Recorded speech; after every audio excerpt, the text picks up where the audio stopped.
Howdy, Jay Gehring here. And as I've coached and educated literally thousands of people on building internet businesses over the last decade or so, one of the things that I found is a seriously key insight for people is what I call the entrepreneurial journey. It's officially known as the 5 stages of entrepreneurial change and development. And I learned it originally from Dr. Peter Shallard, who is also known as the shrink for entrepreneurs. He's worked with many high level entrepreneurs over the years. In fact, I'm sure people you've even heard of. And he also founded the business Commit Action to assist budding and experienced entrepreneurs in delivering on their visions and becoming successful with their businesses. So he's somebody I've been working with for years, and I work with a coach there also. And, it's really made so much difference in my world as I have moved through my own entrepreneurial journey. And so let's dive into this. So if you notice, you take a look at this graph, and over here on the y-axis, we have emotional state, and you can see that it's divided between optimism and pessimism. And then on the x-axis here on the bottom, we have time. And as you look at this, you might notice that time seems to be going in both directions.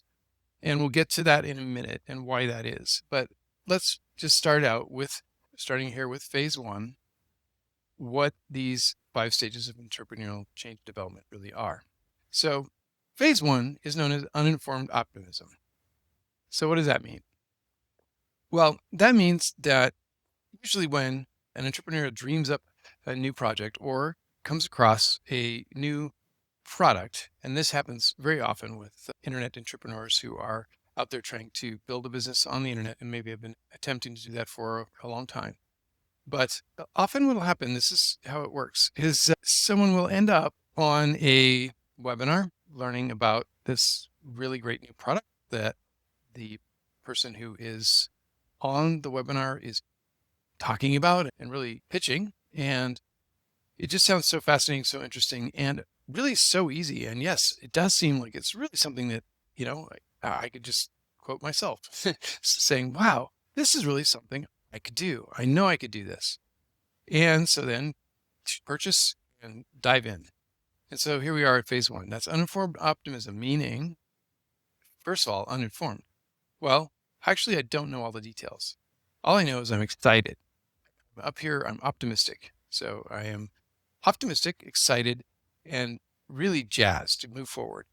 And I'm completely uninformed. Well, not maybe completely uninformed, but very little informed as to what it's actually going to take to build this business. And so that's the uninformedness of it all. And then what happens from here is that, okay, now I log into the members area and I start learning all of the things and going through all of the lessons in the course to learn what it is that I need to do. And I start to see over time all of the things that there are to do. And I start to get less and less optimistic because I'm becoming more and more informed about what there is to do. And I just want to say, this is something that everyone goes through. Any entrepreneur, any person who becomes an entrepreneur and decides they want to take on a business and build a business, there's no exception. This is what happens. And this is whether people are launching their own business that they dreamed up themselves, or they're buying into a business that they want to build because it looks like something that they could do. So getting back to the graph here, as they learn more and more and more, they'll come down here eventually to phase two. Phase two is called informed pessimism. You notice it's just barely below the pessimism line, right? So at this point, I'm now starting to become a bit confronted by what there is to do. And I'm starting to see that there's probably more there than I had really expected. And even if the product solves a major problem that I had really just been like, oh my gosh, this is like the product of my dreams, then the thing that I'm starting to realize is that it's just a little harder than I thought it was going to be. There's a little bit more work that's going to be necessary for me to be able to get to a successful stage. And so I keep going, well, you know what though? I bought this product. I want to launch this business. I'm going to keep moving forward. So I keep moving forward. And as I do that, I start to learn more and more about what there is to do. And I end up down here in what's known as the Valley of Despair. And so in this stage, in the valley of despair, what's happened now? What's is that I have gotten to a place where I am confronted by all there is to do. Perhaps I was thinking of this as being an easy side project that I could build and put together and get running. Or perhaps I just thought, wow, this technology, this product that I bought, this training course that I bought looked like it had so many answers. But now I'm seeing that there's even more questions and more stuff that I need to do. And and that's where you end up in the valley of despair at this very low, very, very pessimistic spot. Okay, so that's the main feature of being in the valley of despair is simple pessimism. It's just like, oh my gosh, maybe I really can't do this. And now we get to why time goes in reverse. And it's actually pretty intentional that time and the arrows are set up here right below the valley of despair. Because in this valley of despair, which is really highly informed pessimism at this point, in other words, they've learned so much about what they need to do, almost everything, in fact, that they need to do in order to push through and build this business and go on and have it be successful. However, it's a really tough place to be because pessimism doesn't feel good, right? We felt so good up here when we first bought into the product and still felt good as we navigated this curve down to informed pessimism. And now here we are down in the highly informed pessimism, but it actually doesn't feel that great. And so then what can happen? Well, with entrepreneurs who have been around and looking at building businesses on the internet for a while, you'll be familiar with the term shiny object syndrome. So, shiny object syndrome is what happens when you're in this valley of despair down here, and suddenly another email drops into your inbox about a webinar with this cool sounding product. Hey, wait, this one even uses artificial intelligence. Oh my God, that's like the whole new thing. That's so great. I'm going to jump on that. And then, well, actually, maybe I'll just watch this webinar. That's the ultimate phrase that you might hear from somebody who's in the valley of despair and suddenly sees another opportunity that shows up in their inbox. And in fact, I've even done this. I'm going to just confess, I've done this before. And so what has happened is here I'm in the valley of despair. And as I'm sitting there, I see that email and I see what it's talking about. And oh boy, my gosh, that sounds so interesting. Yeah, I'm not going to do that, but I think I just want to get on this webinar and just kind of check it out. I was going to check it out. Well, and so by the end of the webinar, 2 hours later, after I've watched it, there I am checking out. In other words, buying the product, right? I'm checking out. So what does that do? That's why time goes backwards, because that takes me out of the valley of despair and puts me directly back into uninformed optimism. And phase one. Okay, so that's why it says down here, quit and repeat, phases 1 through 3. So that's what happens. That's shiny object syndrome right there, described in psychological terms. And so here we are in the valley of despair. Now, what's really amazing about phase 3, I also called it highly informed pessimism, but here's the really key thing to recognize about, even though it doesn't feel good, you now know exactly what you need to do to push forward and start moving up this curve to get yourself to phase 4, which is just over the optimism pessimism line on the optimism side. And phase 4 is informed optimism. Now, what that means is you've now conquered everything you needed to. You've actually taken action. You've moved forward. You've done the next thing that you could see there is to do. And that's exactly how you can navigate your way out of the valley of despair and up into informed optimism by identifying for yourself the next step. What is the next step that's going to move this thing forward? Just focusing on that.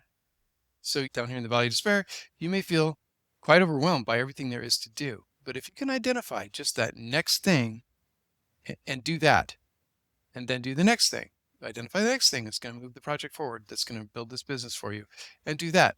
Now do the next thing, just keep repeating that. Just focus on the next action that's necessary to get to the point where you have a functioning business. And when you do that, you end up at phase 4, informed optimism, where you're starting to see some success. Now, you may not be making $10,000 a day. In fact, probably not. You're probably going to have made your first sale. You may have made a few sales. You may have gotten a few clients, whatever your business is that you're building, but you're not really at a point where this business is building a full-time income for you, but you know that it can be done. Now, there's another way to help you keep your eye on the ball, so to speak, between phase 3 and phase 4. And that's often to take note of other folks who have already gotten to a successful place with the same business that you are building, because that is proof right there that it is possible. And if you just keep moving forward, it can be possible for you as well. And when you do that, then you just keep taking the next step, keep building the business, keep going on. You get to the point where you're starting to see some consistent sales. You're starting to see what marketing is working. You're starting to see exactly how it is that you need to continue to build this business. And as you do that, you will end up making it all the way up here to the ultimate optimistic point of success and fulfillment. And looking at this graph and the way that this line works, notice that phase 5 over here is higher than phase 1, uninformed optimism, because it has a different quality. The optimism at this point is a very, very different sort of optimism, because now you feel accomplished. You feel like you've made it. You figured it out. You are now over here and you've got a functioning business that is starting to make some really good income for you. And so that is why this point on the graph is higher than this point, because uninformed optimism feels good, but again, it's not success. It's simply where you start.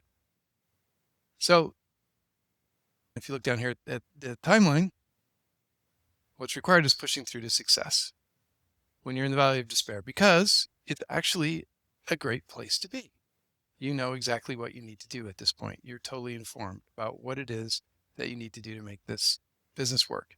And all you have to do is push through to success. Now, let's talk a little bit about what we term the responsibility for change. And a little bit of a spoiler alert there. It's yours. The responsibility for change is yours. And here's how you can approach it and know that you are taking the actions to move forward and build the business that you want to build. Number one, know your outcome.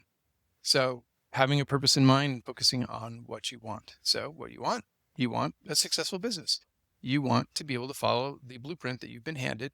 If you bought a course, for example, you want to be able to follow that blueprint that you've been given, well, that you purchased, and be able to make it into a functioning, successful business. That is your purpose. And you want to do whatever it takes, write it down, put it on your mirror. I don't know, whatever it takes. You want to make sure that you have your outcome declared. And especially if you're working with a coach, then you want to make sure that you let your coach know, this is my outcome. This is where I'm going.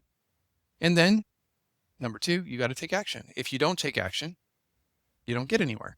And that's why when I was talking about how you can climb up that curve from valley of despair, identifying the next action and taking it is how you climb out.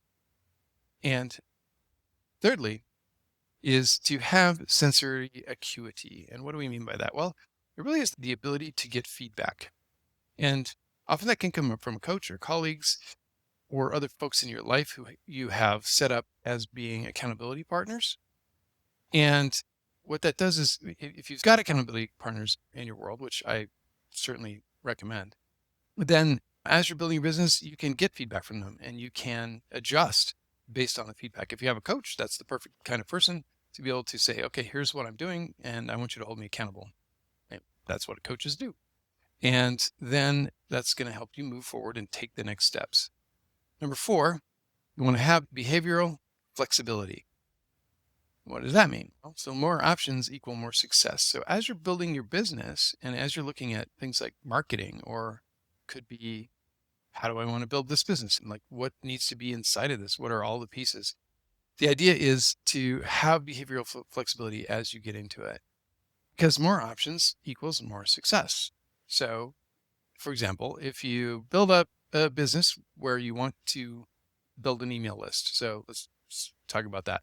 Well, how do you do that? How do you actually end up building that list? Well, typically you're gathering leads by sending people to some kind of a landing page where they're promised some reward for doing that, some kind of a free report, about X, Y, and Z.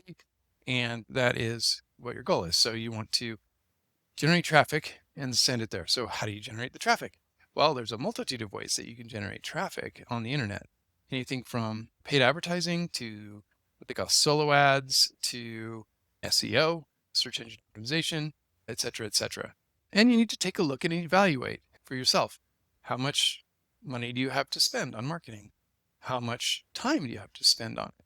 Do you have more time than money that you could spend on it? And that's going to help you select which options to start with first.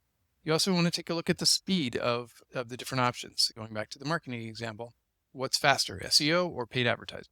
Well, I'll spoiler that one as well, and we'll just let you know it's paid advertising. Now, that does require money. So that is one of the harder parts. It may not require as much money as you may fear it might. And so that's something to look at as well. Now, the last piece, number 5 here, for managing change in your own self as you move forward in your entrepreneurial journey, is to operate from a psychology of excellence. Because a positive, determined, action-oriented mindset will always win. And so it really comes down to focusing and declaring, I'm going to do this, I'm going to make this happen. And then taking every step that you see there is to take until you can push through to success. So I hope you've enjoyed this insight into how to be a successful entrepreneur. And if you have any feedback, I'm open to hearing about it. Thanks very much for watching.